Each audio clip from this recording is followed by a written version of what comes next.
C'est parti pour la tier list des jeux vidéo d'horreur et de survie développés par le studio Supermassive Games.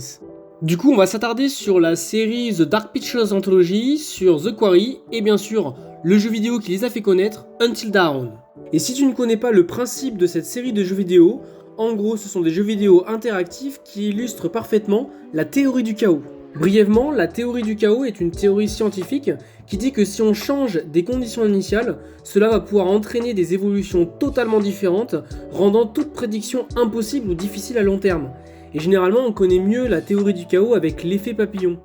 Et on commence par le premier qui est sorti en 2015, Until Dawn, et c'est clairement un tiers S, il n'y a pas débat, c'est pas pour rien que le studio s'est fait connaître grâce à ce jeu, il est clairement au-dessus des autres, on a un scénario qui fait honneur à plein de films d'horreur, notamment la saga Scream et la saga Saw.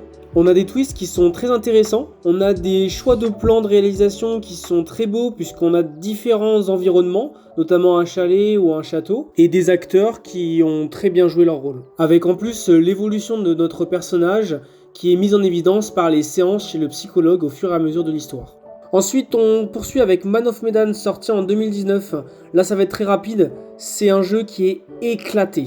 On a un scénario qui n'est pas intéressant, on a des jumpscares qui sont abusifs, on n'a à aucun moment une sensation de peur ou de pression, puisque la mise en scène est beaucoup trop pauvre, sans compter la durée de vie qui est très très courte et l'histoire qui ne va jamais nous surprendre.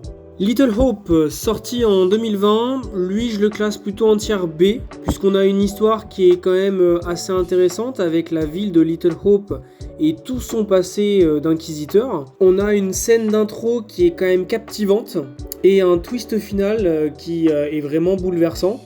Du coup on sent vraiment que les développeurs ont tenté de gommer les défauts de Man of Medan dans cet opus, mais on a quand même un scénario qui n'est pas suffisamment élaboré pour le classer en tiers A ou en tiers S.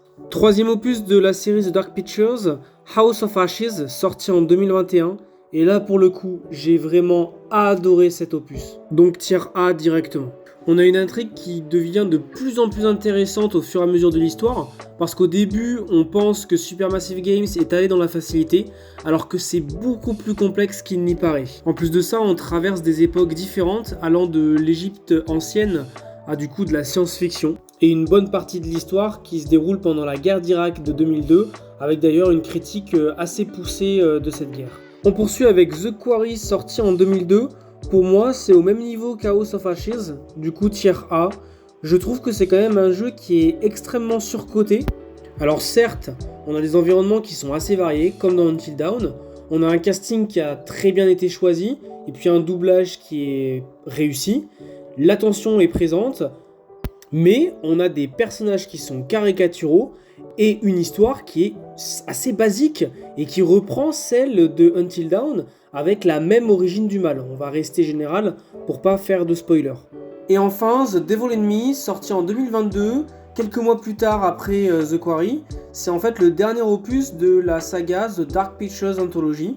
Et pour moi, il est guère mieux que Man of Medan. Donc je le place en tiers C. En fait, le gros problème de ce jeu, c'est qu'il est très très long à démarrer. Et c'est dommage parce qu'en fait, on a une ambiance qui est quand même assez bien orchestrée.